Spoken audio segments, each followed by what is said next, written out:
Assalamualaikum warahmatullahi wabarakatuh. Saya Syahabuddin. Terima kasih banyak kerana anda berada di channel YouTube saya dan terima kasih banyak jika anda telah tekan butang subscribe. Kalau belum tekan butang berkenaan, tekan butang itu sekarang. Jika ada video-video yang bermanfaat, insya-Allah akan ada di feed YouTube anda. Sahabat-sahabat, baru-baru ni jadi isu berkaitan tentang Ustazah Nur Hafizah Musa yang diupdate satu status yang mengatakan nama dia telah digugurkan daripada satu program. Jom kita tengok apa yang Ustazah Nur Hafizah Musa bangkitkan. Di dalam Instagram beliau menunjukkan bahawa Ustazah buat satu lingkaran, buat bulat muka dia dekat situ warna hitam untuk program Muslimah Putrajaya berselawat. Dekat sini ada muka Ustazah Nur Hafizah Musa yang gambarnya besar, kemudian Ustazah Nur Laila Aniza Zakaria, kemudian Liza Abdullah, Ustazah Aisyah Bain pun ada, Hana Ismail ada, kemudian The Helmis, maksudnya Heliza Helmi, dan juga seorang lagi ni saya pun tak kenal sangat nama dia apa. Poster telah tersebar, ramai orang pun dah baca, dah tengok poster ni. Kemudian Ustazah Nur Hafizah keluarkan satu kenyataan makluman. Ustazah digugurkan atas arahan pihak atasan dari menyampaikan kuliah di program mengajak muslimah berselawat dan mencintai Rasulullah SAW ini. Jadi harap tidak timbul nanti kenapa dah bayar tiket, tengok-tengok Ustazah Nur Hafizah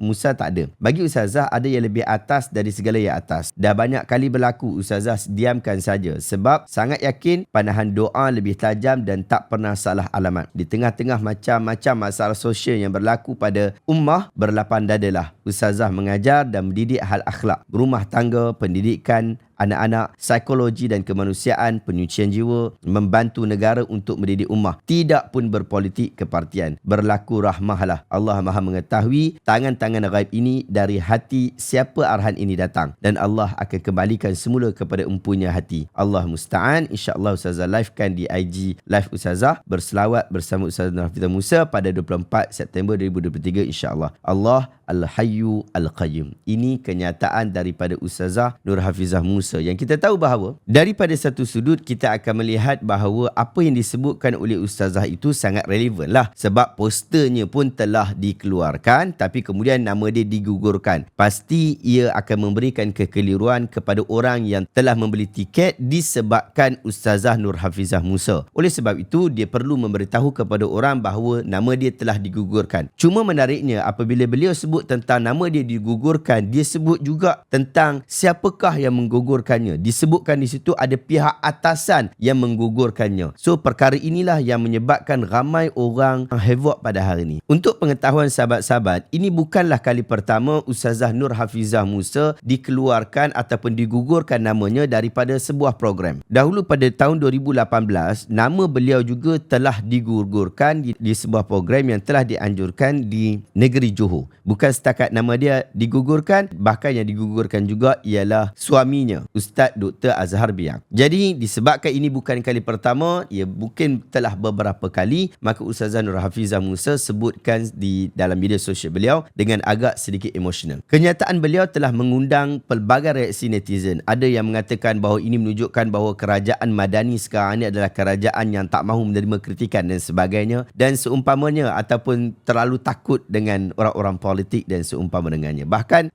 disebabkan banyak sangat kenyataan-kenyataan seperti itu, akhirnya JAKIM, Jabatan Kemajuan Islam Malaysia, keluarkan satu kenyataan. Kenyataan media, Jabatan Kemajuan Islam Malaysia JAKIM berhubung isu pengguguran nama penceramah Datuk Dr. Nur Hafizah Musa dalam program Muslimah Putrajaya berselawat di Masjid Tunku Mizan Zainal Abidin Putrajaya. Yang pertama, JAKIM merujuk isu pengguguran nama penceramah dalam program Muslimah Putrajaya berselawat yang tular. Yang kedua, program Muslimah Putrajaya berselawat yang dijadualkan pada 24 September 2023 dianjurkan oleh sebuah pertubuhan bukan kerajaan dengan kerjasama Masjid Tuanku Mizan Zainal Abidin MTMZA Putrajaya. Susulan terdapat aduan yang diterima oleh pihak-pihak yang mempertikaikan penglibatan Datuk Dr. Nur Hafizah Musa dalam program tersebut. Pihak MTMZA selaku rakan kerjasama program dan kesepakatan telah mengadakan perbincangan bersama penganjur utama program dan kesepakatan telah telah dipersetujui supaya langkah-langkah bagi mengelakkan isu berbangkit timbul. Maka nama Datuk Dr. Nur Hafizah Musa telah digantikan dengan tokoh lain. Semoga isu ini tidak diperbesarkan dan menjadi hak penganjur untuk menentukan keputusan bagi memastikan program tersebut dengan lancar. Sekian, Datuk Hajah Hakimah binti Muhammad Yusof, Ketua Pengarah JAKIM, 18 September 2023. Kenyataan daripada Datuk Hakimah ini menyebabkan netizen mula berkata-kata, mula mengatakan bahawa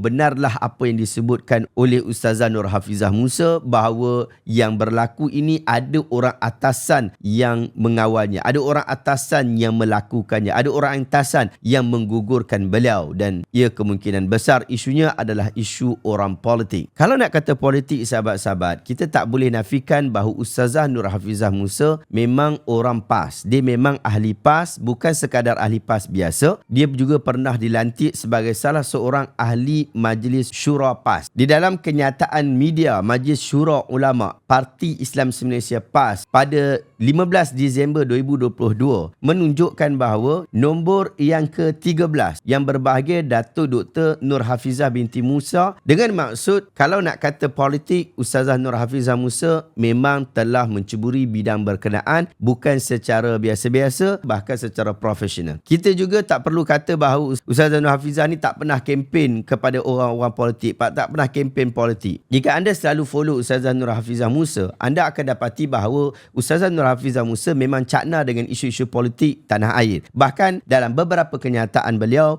memang berkempen ke arah parti politik yang beliau mahukan di media sosial secara terbuka. Pada 4 November 2022, dia telah keluarkan kenyataan yang berkempen untuk Ustazah Hajah Nuridah binti Saleh, salah seorang daripada calon P116 Wangsa Maju. Ini baru lagi 4 November 2022.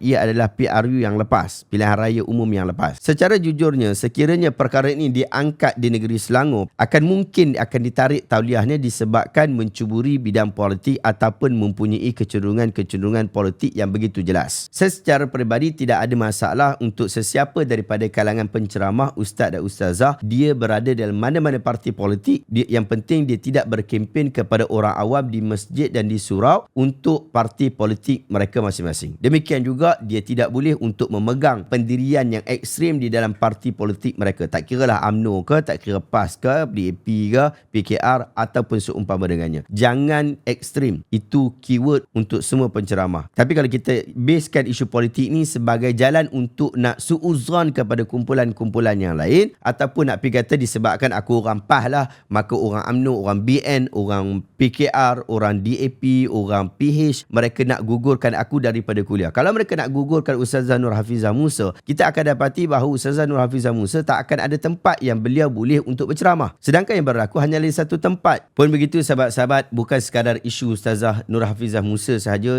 ia juga berlaku kepada semua daripada kalangan ustaz dan ustazah kita. 2 hari lepas, dengan maksud pada hari isu ini bergerak, isu ini jadi hangat, Ustaz Fawaz Fadhil Nur keluarkan satu kenyataan yang saya fikir kita perlu perhatikan. Kata Ustaz Fawaz, di dalam isu halangan ceramah di negeri-negeri di Malaysia, saya mohon para penceramah jangan emosi sebab ia berkaitan polisi pihak agama negeri. Pengalaman saya dahulu bila tak boleh masuk mana-mana negeri, kita akan rujuk dahulu kepada pihak pentadbiran agama. Apa isunya? Kerana kita tidak mahu isu ini menjadi keruh. Sebab setiap negeri ada polisi dia. Sehingga kini saya dah ramai rakan-rakan tidak boleh berceramah di Johor. Bukan bermakna Johor halang dakwah, tetapi mereka ada sebab-sebab tertentu untuk menghalang sementara waktu. Bukan apa, saya melihat bila kita dihalang ceramah, terus kita kata dakwah terhalang. Bagi saya, perlu kita semak dengan pentadbiran agama negeri. Kita pergi ziarah mufti dan pentadbiran mereka dan berbincang dengan mereka, kerana kebanyakannya melibatkan polisi yang berkaitan dengan titah tuanku. Kalau pendakwah kena halang terus letak dalam FB, ia akan mengeruhkan suasana lagi dan akan memberi kesan kepada pendakwah lain. Yang bagusnya kita pergi ziarah dan mengunjungi pihak berkenaan dan berbincang untuk dakwah akan datang. Nasihat daripada seorang yang selalu dibatalkan ceramah. Jadi itu nasihat daripada Ustaz Fawaz. Ada beberapa perkara yang kita boleh ambil daripada nasihat Ustaz Fawaz ni, antaranya ialah kita jangan terus emosi, terus bagi tahu dekat Facebook, dekat Instagram atau sebagainya. Jangan emosi dahulu. Mungkin ada sebab yang penting untuk mereka tidak membenarkan program kita dilangsungkan. Jadi apa-apa pun yang berlaku pada hari ini, kita berharap setiap penceramah pertama sekali siapkan tauliah. Kalau dah ada tauliah, orang bagi datang kuliah tempat kita, kita cakap terima kasih. Kalau mereka tak bagi datang ke tempat kuliah kita pun tak ada masalah. No issue berkaitan tentang hal berkenaan. Kalaupun bukan kita yang menyampaikannya, mungkin orang lain